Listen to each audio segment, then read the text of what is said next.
अस्सलामुअलैकुम नाज़रीन कराम, नई वीडियो में आपको खुश आमदीद कहते हैं। आप जानते हैं कि आज पूरे पाकिस्तान के अंदर मुज़ाहरे किए गए और अपने फ़लस्तीनी मुसलमान भाइयों के साथ यकजहती का इजहार किया गया, और ये करना भी चाहिए, हम सब पर फ़र्ज़ भी है। देखें, कम अज़ कम अगर आप जाके कुछ कर नहीं सकते तो आप हमदर्दी और यकजहती का इजहार तो कर सकते हैं। आज ये सबसे पहले कदम उठाया पाकिस्तान तहरीक इंसाफ ने, और उन्होंने अपने मुल्क भर में कारकुनों को कहा कि जुमे वाले दिन आप लोग सड़कों पर निकलें, यकजहती का इजहार करें अपने फ़लस्तीनी भाइयों के साथ, और बताएं कि इस जुल्म, इस जबर के ख़िलाफ़ हम सब मुत्तहिद हैं।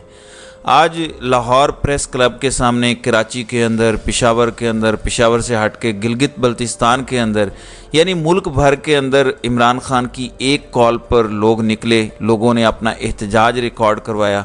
इस्लामाबाद के अंदर भी कॉल तो कामयाब थी, लोगों को ये खौफ था कि उनको गिरफ़्तार कर लिया जाएगा, लेकिन आज अंदाज़ा इस बात का नहीं था कि जिन लोगों को रोका जा रहा है किस बुनियाद पर रोका जा रहा है।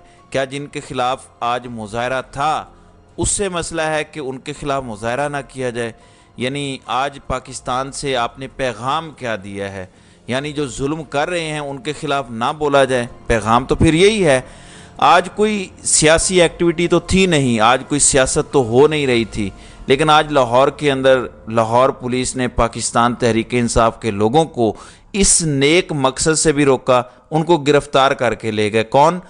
पंजाब पुलिस के जरी जवान। आप किसी बाबू, किसी आईजी, डीआईजी, एसएसपी की गुफ्तगू सुने, आप उनसे बड़ा अखलाकियात, रूल ऑफ लॉ, एक्सप्रेशन, आइन, इस पर उनसे बेहतर आपको कोई बात नहीं सुना सकेगा। लेकिन आप पूछेंगे तो वो कहेंगे कि मजबूरी है। आज इस्लामाबाद के अंदर कैमरों की मौजूदगी में लोगों को गिरफ़्तार किया गया, कोई फ़र्क नहीं पड़ा इनको कि मीडिया देख रहा है, रिपोर्ट हो जाएगा। इवन पाकिस्तान का मीडिया आपको बताएगा भी नहीं कि उन लोगों को गिरफ़्तार किया गया। यही सूरत हाल पेशावर के अंदर थी, यही सूरत हाल कराची के अंदर थी, और गिलगित बल्तिस्तान के अंदर तो लोगों का एक बड़ा समंदर था जो आज बाहर निकला।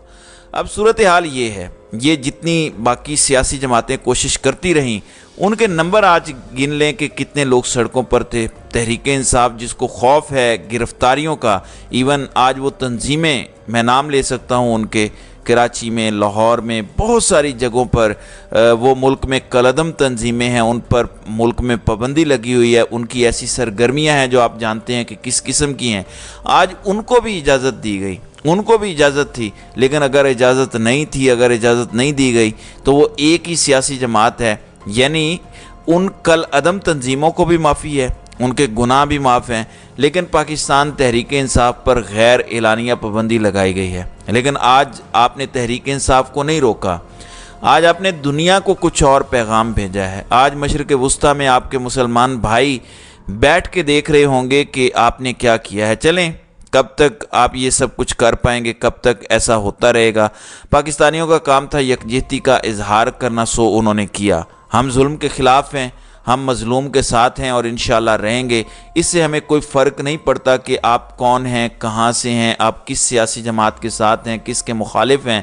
लेकिन आज इस मुल्क के बड़ों ने जो कुछ किया, इस पर उनको सोचना चाहिए और शर्मसार भी होना चाहिए कि क्या आप में यही मुसलमानियत है। दूसरी जानिब पेशावर में साबिक गवर्नर शाह फरमान भी अचानक मंजर-ए-आम पर आए, और उनके मंजर-ए-आम पर आने के बाद तहरीक इंसाफ के लोगों ने अच्छा खासा गुस्से का इजहार किया, और उनके मुताबिक इस मुश्किल वक्त में आप परेशान क्यों हैं, आप खामोश क्यों हैं। अब नाज़रीन इकराम आते हैं काजी फ़ाइज़ ईसा से मुतालिक। काजी फ़ाइज़ ईसा ने आज फ़ौज से मुतल्लिक एक बड़ा फ़ैसला किया है। आप जानते हैं कि कंटोनमेंट बोर्ड्स हैं, जैसे लाहौर के अंदर कैंट है और बहुत सारे हैं, वहाँ पर एक प्रोफेशनल टैक्स लगाया गया था। काफ़ी अरसे से ये मामला चल रहा था कराची और दीगर जगहों पर। आज जस्टिस काजी फ़ाइज़ ईसा ने इस सिलसिले में कहा कि कंटोनमेंट की जगह फ़ौज को ख़ास मकसद के लिए दी गई, लेकिन वहाँ पर शॉपिंग मॉल्स क्यों बन रहे हैं, और उन्होंने आज इस प्रोफेशनल टैक्स को भी गैर कानूनी करार दिया। और बकौल आमिर सईद अब्बासी के, वो दुनिया न्यूज़ में पहले थे, आजकल पब्लिक न्यूज़ के ब्यूरो चीफ हैं, उनके मुताबिक ऑफ पर काजी फ़ाइज़ ईसा ने एक बड़ा छक्का मारा है। لیکن آج ایک اور بڑا فیصلہ تھا، اب پتہ نہیں یہ کیسے چلے گا۔ کچھ عرصہ پہلے نادرا کا ایک فوج کے حاضر سروس لیفٹیننٹ جنرل کو لگایا گیا، اس کے اوپر انوار الحق کاکڑ نے کہا کہ بڑے کمپیٹنٹ آفیسر ہیں، ان کی کمپیٹنسی پر تو کسی کو کوئی سوال نہیں ہے، لیکن آج نیب کے اندر بھی باقاعدہ طور پہ حاضر سروس فوجی افسران کو تعینات کر دیا گیا ہے۔ اس وقت نیب کے سربراہ بھی ایک ریٹائرڈ لیفٹیننٹ جنرل ہیں۔ بتایا گیا ہے کہ اسٹیبلشمنٹ کی جانب سے باقاعدہ نوٹیفیکیشن جاری کیا گیا ہے، اور ایسا نہیں ہے کہ یہ افسران کوئی ریٹائرڈ افسران ہیں یا ماضی میں یہ فوج کے ساتھ منسلک رہے ہیں، بلکہ یہ حاضر سروس ہیں، اس وقت فوج کے اندر ہیں، لیکن ان کو نیب کے اندر ذمہ داریاں دے دی گئی ہیں۔ اب اس کا کیا مقصد ہے؟ احتساب کرنا ہے تو احتساب کا ادارہ مضبوط ہونا چاہیے تھا، لیکن چلیں یہ بھی ملکی مفاد میں فیصلہ ہوا ہوگا، بڑوں نے کچھ سوچ کر ہی اس حوالے سے فیصلہ کیا ہوگا۔ سوچنے کی بات صرف یہ ہے کہ کیا یہاں ون مین شو ہے یا جمہوریت ہے؟ اگر جمہوریت ہے تو جو ادارے وفاق کے انڈر ہیں ان میں فوج کی بجائے میرٹ پر لوگوں کو تعینات کر کے آزاد کام کرنے دیا جائے تو یہ زیادہ بہتر ہوتا۔ دوسری جانب پاکستان کے اندر نیا ووٹر ہی حقیقی گیم چینجر ہے، اس نے ہی گیم تبدیل کرنی ہے۔ اب خبر آئی ہے کہ 1,30,00,000 افراد ہیں جن کو شاید ان کو حق رائے دہی سے محروم رکھا جائے گا، ووٹر لسٹوں کے ذریعے یہ گیم ڈالی جائے گی۔ آج الیکشن کمیشن نے ظاہراً تو اس کی تردید کر دی ہے، اور ان کے مطابق اس سلسلے میں مردم شماری ایک الگ معاملہ ہے، اور جو ووٹ ہوتا ہے وہ آپ کی شناختی کارڈ کے نمبر پر ہوتا ہے، تو ووٹ ڈالنے کا موقع دیا جائے گا۔ اللہ کرے ایسا ہی ہو، کیونکہ یہ 1.25 کروڑ افراد ہیں اور اتنی بڑی تعداد میں افراد کا ایک بڑا امپیکٹ بنتا ہے۔ دوسری جانب مریم نواز، وہ مریم نواز جو عمران خان کو کہا کرتی تھی کہ عمران خان تم لوگوں میں نہیں جا سکو گے، تمہیں ٹماٹر پڑیں گے، یہ ہوگا وہ ہوگا، وہ مریم بی بی لاہور شہر میں نکلنے کی ہمت نہیں کر پا رہی، اور ان کی تمام تر سرگرمیاں ماڈل ٹاؤن تک محدود ہو گئی ہیں۔ آج بھی وہ خطاب کر رہی تھیں اور کہہ رہی تھیں کہ عوام جان چکے ہیں کہ نواز شریف وزیر اعظم ہوگا تو ہی ملک چلے گا، ان کا گھر چلے گا۔ لوگوں کا ناظرین کرام گھر چلے گا یا نہیں چلے گا اس کا تو مجھے اندازہ نہیں ہے، لیکن یہ بات درست ہے کہ شریف خاندان کے ضرور وارے نیارے ہو جائیں گے، ان کی جائیدادیں مزید بہتر اور زیادہ ہو جائیں گی۔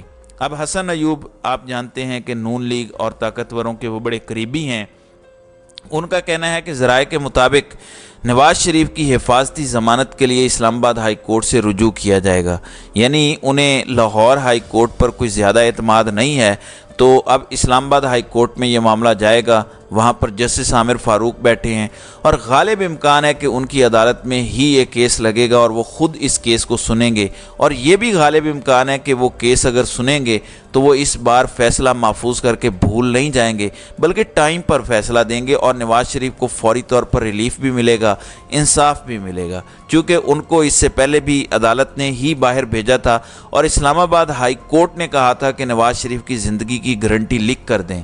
تو اب یہ نئی پریسیڈنٹ بھی اسلام آباد ہائی کورٹ ہی سیٹ کرے گی کہ تاریخ میں پہلی بار کسی سزا یافتہ شخص کو ایک حفاظتی ضمانت دی جائے گی، تو پاکستان کے نظام کے اندر یہ سب کچھ ہو سکتا ہے۔ تو ناظرین کرام، آپ کی اس ویڈیو کے حوالے سے کیا رائے ہے؟ آپ اپنی رائے کا اظہار کامنٹ سیکشن میں ضرور کیجیے گا۔